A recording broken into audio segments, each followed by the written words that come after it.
Assalamualaikum warahmatullahi wabarakatuh.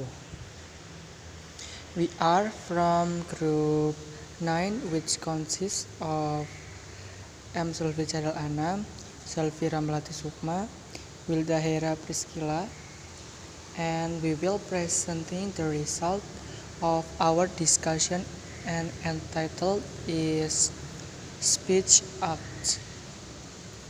And the first to explain the material is by me. And the table of contents. First, analysis of speech acts. Second, type of speech acts. Third, Searle's classification of speech acts. And the first is analysis speech acts. Truth conditionally semantic takes statement as the basic kind of sentence and thus considers that the principal use of language is to state facts to describe how things are in the world. To present information which generally is either true or false. The English philosopher J.L. Austin pointed out, however, that much of our ordinary use of language is just as much asking questions and giving comment as making statements and even utterances that have the form of declarative sentences, such as the meeting is called to order. This court is now in session. I nominate Patrick Peoplesbury for Secretary Treasurer are not intended to be statements. Accordingly, the speaker must have some sense of what the addressee knows and needs to know. The addressee, being aware of this maxim, assumes that the speaker is not withholding information and is not saying more than necessary, unless there is reason to believe otherwise. Correspondingly, as addresses, we expect that what we hear has such relevance.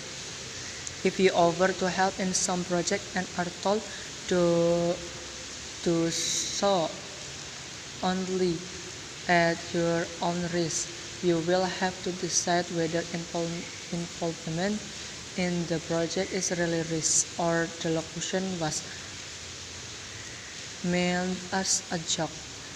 Thus, when locutions are apparently irrelevant, they are likely to be successful only when the interlocutors share the same cultural information and or when they know one another well. Jadi, analisis speech acts semantik bersyarat pada kebenaran mengambil pernyataan sebagai jenis dasar kalimat dan dengan demikian menganggap bahwa prinsipal penggunaan bahasanya adalah untuk menyatakan fakta, untuk menggambarkan bagaimana hal-hal di dunia ini, untuk menyajikan informasi yang umumnya benar atau salah. Namun filsuf Inggris J.L. Austin menunjukkan bahwa sebagian besar dari kita penggunaan bahasa biasa sama seperti mengajukan pertanyaan dan memberi perintah seperti membuat pernyataan dan bahkan ucapan yang berbentuk kalimat deklaratif seperti pertemuan dipanggil untuk memesan. Ini pengadilan sedang berlangsung. Saya menominasikan Patrick Peoplesbury sebagai sekretaris bendahara. Tidak dimasukkan untuk pernyataan. Dengan demikian, pembicara harus memiliki beberapa pengertian tentang apa yang diketahui dan perlu diketahui oleh lawan bicara. NS penerima menyadari pepatah ini mengasumsikan bahwa pembicara tidak menahan informasi dan tidak mengatakan lebih dari yang diperlukan, kecuali ada alasan untuk percaya sebaliknya. Sejalan dengan itu, sebagai penerima kita berharap bahwa apa yang kita dengar memiliki relevansi. Seperti itu jika Anda menawarkan bantuan dalam beberapa pekerjaan dan diberitahu, lakukan hanya di resiko Anda sendiri. Anda harus memutuskan apakah keterlibatan dalam proyek tersebut benar-benar beresiko atau lokasinya dimaksudkan sebagai candaan. Jadi ketika lokusi tampaknya tidak relevan, mereka cenderung berhasil hanya ketika lawan bicaranya berbagi informasi yang sama dan atau ketika mereka mengenal satu sama lain dengan baik. And the next slide is 3 types of speech acts. Any locutionary speech act is roughly equivalent to uttering certain utterance with certain sense and reference, which again is roughly equivalent to meaning in traditional sense. Austin. In line with this, Cutting states that locutionary is what is said, also proposed by Yule, who stated that locutionary act is the act of producing meaningful utterances. Illocutionary. The illocutionary act is performed via the communicative force of an utterance, such as promising, apologizing, offering. This act is also called the act of doing something and saying something. The most significant level of action in speech act is the illocutionary act because the force which has been desired by the speakers determine these acts. Perlocutionary. Hofford and Haseley state that perlocutionary act is the act that is carried out by a speaker when making an utterance causes in certain effect on the hearer and other. Perlocutionary act is also the act of offering someone. Perlocutionary act refers to the effect the utterance has on the thoughts or action of the other person. Jadi ada 3 jenis speech acts. Ada lokusi. Tindak tutur lokusi kira-kira setara dengan mengucapkan ucapan tertentu dengan pengertian dan acuan tertentu, yang lagi-lagi kira-kiranya setara dengan makna dalam pengertian tradisional. Sejalan dengan ini, Cutting menyatakan bahwa lokusi adalah apa yang dikatakan juga dikemukakan oleh Yule. Menyatakan bahwa tindak lokusi adalah tindakan yang menghasilkan ujaran yang bermakna. Dan selanjutnya ada ilokusi. Tindak ilokusi dilakukan melalui kekuatan komunikatif suatu ujaran seperti berjanji, minta maaf, menawarkan. Tindakan ini juga disebut tindakan melakukan sesuatu dengan mengatakan sesuatu. Tingkatan tindakan yang paling penting dalam suatu tindak tutur adalah tindak ilokusi karena gaya yang dikehendaki oleh penutur menentukan perbuatan tersebut.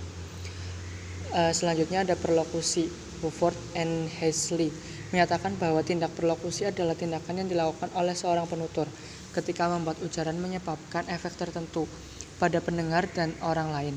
Tindak perlokusi juga merupakan bertindak menawarkan seseorang. Tindak perlokusi mengacu pada efek ujaran terhadap pikiran atau tindakan orang kepada orang-orang lain di sekitarnya. And the next slide, Searle's classification of speech acts.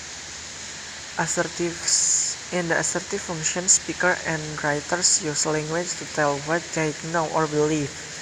Assertive language is concerned with facts. The purpose is to inform. I voted for Aronson in the last election. Most plastics are made from soybeans. Cape Ann Lighthouse is a meal from the beach. This is language concerned with knowledge, with cognition. It deals with data. What exists or existed. What is happening or has happened or not. So assertive utterances are either true or false, and generally they can be verified or falsified, not necessarily at the time of the utterance or by those who hear them, but in a general sense they are subject to empirical investigation. Jadi asertif dalam fungsi penutur dan penulis menggunakan bahasa untuk menceritakan apa yang mereka ketahui atau yakini. Bahasa asertif berkaitan dengan fakta, tujuannya untuk menginformasikan. Contohnya, 1. Saya memilih Aronson dalam pemilihan terakhir. Contoh yang kedua, ada kata-kata kebanyakan plastik terbuat dari kacang kedelai. Dan yang ketiga, mercusuar Cape Ann berjarak 1,6 km dari pantai. Ini adalah bahasa yang berkaitan dengan pengetahuan, dengan kognisi, berkaitan dengan data apa yang ada atau apa yang sedang terjadi. Jadi tuturan asertif dapat bernilai benar atau salah dan umumnya mereka dapat diverifikasi atau dipalsukan. Tidak harus pada saat ucapan atau oleh mereka yang mendengarnya, tetapi dalam pengertian umum mereka tunduk pada penyelidikan empiris. And the next slide. The above sentences are indirect assertives. Direct assertive utterances start with I or we and an assertive verb. Example, I say that I voted for Aronson in the last election. Second, we declare that most plastics are made from soybeans. And the last, I can now announce that Cape Ann Lighthouse is 10 miles from the beach. Reported assertive utterances also include assertive verb. Jarvis announced that he is voting for Aronson, and so on. Assertive verbs are in English followed by a full clause. They include allege, announce, agree, report, demand, predict, protest. They are independent of time or aspect and are neutral with respect to who is involved in what is reported. They are comment on a state of affairs. We may question whether these really constitute a class of utterances or a class of verb which introduce information. Jadi kalimat di atas merupakan kalimat tidak langsung. Tuturannya yaitu asertif langsung dimulai dengan saya atau kami dan sebuah kata kerja yang tegas. Contohnya saya mengatakan bahwa saya memilih Aronson dalam pemilihan terakhir. Contoh yang kedua yaitu kami menyatakan bahwa sebagian besar plastik terbuat dari kacang kedelai. Yang terakhir yaitu sekarang saya dapat mengumumkan bahwa mercusuar Cape Ann berjarak 10 mil dari pantai. Ucapan asertif yang dilaporkan juga mencakup kata kerja asertif. Jarvis mengumumkan bahwa dia memilih Aronson dan seterusnya. Kata kerja asertif dalam bahasa Inggris diikuti oleh klausa yang penuh. Mereka termasuk seperti kata-kata menuduh, mengumumkan, setuju, melaporkan, mengingatkan, prediksi, dan protes. Mereka tidak bergantung pada waktu atau aspek dan netral mengenai siapa yang terlibat dalam apa yang dilaporkan. Mereka adalah pengomentar tentang keadaan.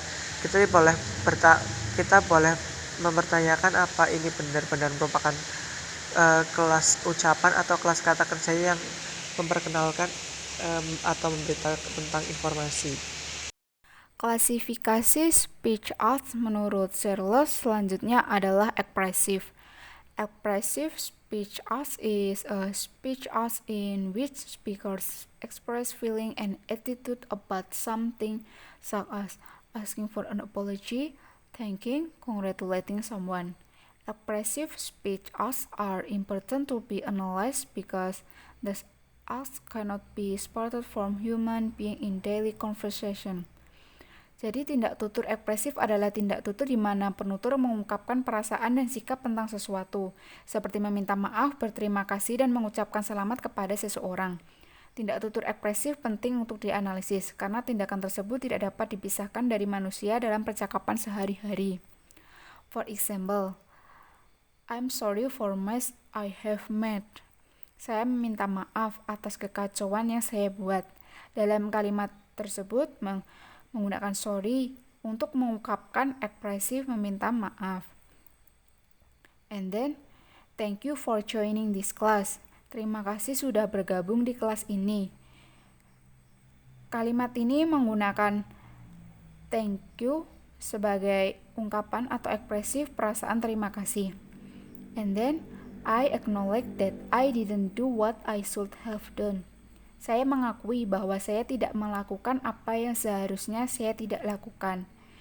Dalam kalimat ini menggunakan kata acknowledge untuk mengungkapkan pengakuan ekspresif atau perasaan penyesalan terhadap sesuatu. And then klasifikasi commissive. Commissive is speech arts that commit a speakers to a course of action. This includes promise, pledge, threats, and vows. Commissive verbs are illustrated by agree, ask, offer, refuse, and swear, all with following infinitive. They are prospective and concrete with the speaker's commitment to future action. Jadi tindak tutur yang mengikat penutur pada suatu tindakan disebut tuturan komisif. Ini termasuk janji, ancaman, dan sumpah. Kata kerja komisif diilustrasikan oleh setuju, bertanya, menawarkan, menolak, dan bersumpah. semua dengan infinitif berikut. Mereka prospektif dan peduli dengan komitmen pembicara untuk tindakan di masa depan. And then, a commissive predicate is one that can be used to commit oneself or refuse to commit oneself to some future action. The subject of the sentence is therefore most likely to be I or we, as in example below. Predikat komisif adalah predikat yang dapat digunakan untuk mengikatkan diri atau menolak berkomitmen untuk beberapa tindakan di masa depan. Oleh karena itu, subjek kalimat kemungkinan besar adalah saya atau kita. For example, I promise to be on time. Saya berjanji untuk tepat waktu. Dalam kalimat tersebut menggunakan I sebagai subjeknya. And then, we volunteer to put up the decoration of the dance. Kami secara sukarela memasang dekorasi untuk tarian. Dalam kalimat ini menggunakan we sebagai subjeknya. For the verb must be in the present tense and there is some utterances, whether the utterance show it or not. Then the speaker must be making a commitment to somebody. In contrast, example below with other kinds of subject or a different tense are not commitment but reports of commitment. Selanjutnya, kata kerja harus dalam present tense dan ada beberapa penerima apakah ucapan itu menunjukkannya atau tidak. Karena pembicara harus membuat komitmen kepada seseorang. Sebaliknya, contoh berikut ini dengan jenis subjek lain atau tenses yang berbeda bukanlah komitmen, tetapi laporan komitmen. For example, Ernest promised us to be on time. Ernest berjanji agar kami tepat waktu. And then we volunteered to put up the decoration for the dance. Kami mengajukan diri untuk memasang dekorasi untuk tarian itu. Kedua contoh berikut merupakan kalimat yang menyatakan atau laporan komitmen. And then commissive predicate can be classified this way. Predikat komisif dapat diklasifikasikan dengan cara ini. Yang pertama, respond to directive. Respon terhadap direktif. Agree consent. Persetujuan atau setuju. Positive respond. Agree is more common. Tanggapan positif. Setuju lebih umum digunakan. And then negative respond.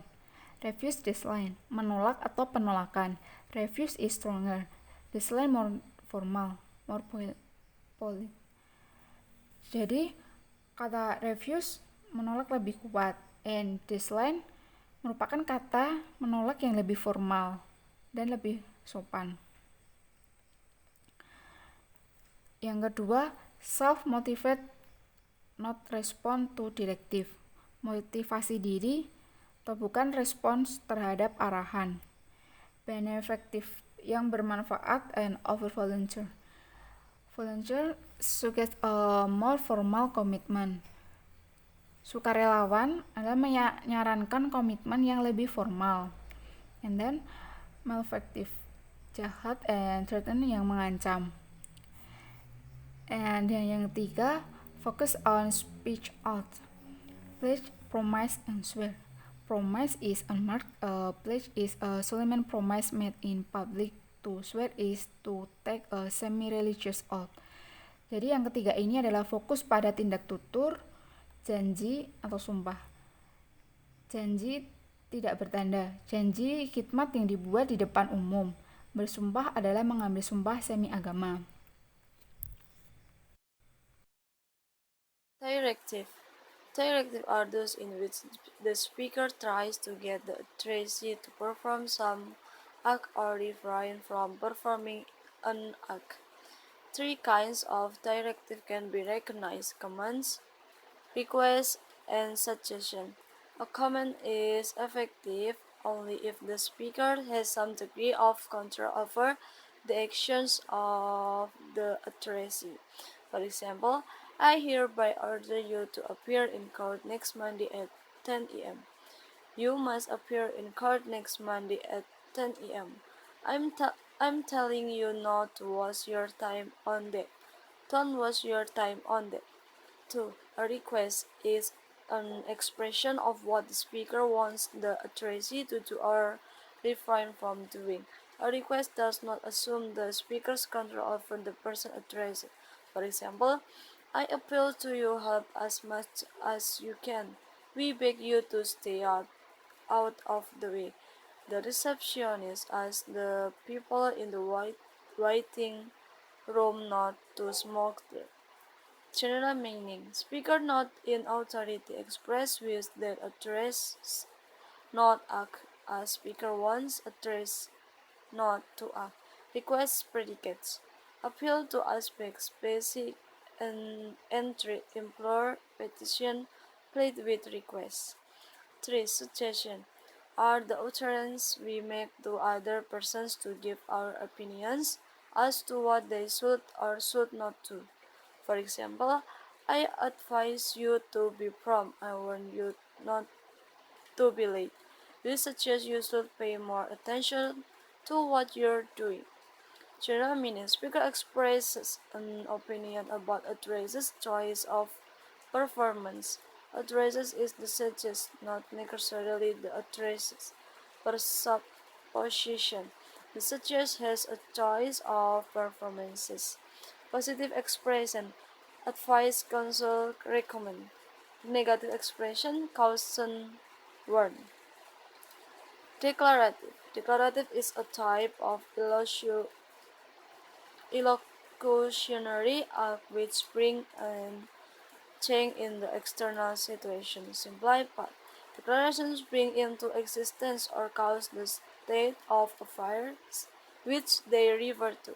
Some examples of declaration are blessing, fearing, baptizing, pleading, passing a sentence, and excommunicating. Example, you are fired. By saying that someone is fired, an employer causes or brings about the person's unemployment, thus changing his external situation. I think it is enough. I'm sorry for have a mistake. Assalamualaikum warahmatullahi wabarakatuh.